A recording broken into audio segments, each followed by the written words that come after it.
This building here on 260 Wellesley Street is in complete pitch black after the power went out earlier today.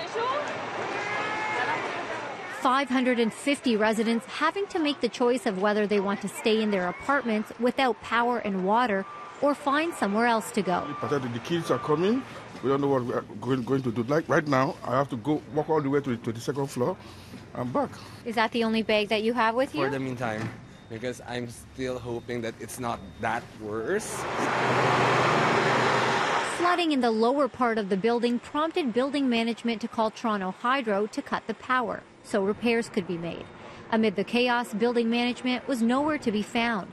This sign plastered on a door. Due to a power outage, the response office is closed. You just tried to go into the office. What happened? No, there is nobody at the office. There's only one security person standing outside. He said he doesn't know, basically. We tried to email the office. The email bounced back. Eventually, a spokesperson showing up hours later. Earlier today, I was here, and many of the residents were feeling frustrated, saying how they couldn't contact building management. They didn't know what was going on. What do you have to say about that? Well, I can tell you that, part of the challenge in these kind of conditions is you don't want to provide people with information that's inaccurate. WPSQ, the very same building management of 650 Parliament Street as well. A fire this past August displaced 1,500 residents. Everyone is shocked because still those who are living the 650, they are struggling. They are for the housing, for the settlement, and we worked so much hard work we did, and all of a sudden this has happened. I think this is one of the cruelest coincidences you could have for a community to suffer this type of incident so quickly on the heels of what happened to the neighboring building. There are no linkages between the two. In this case, while residents aren't forced to leave, conditions to stay are less than favorable.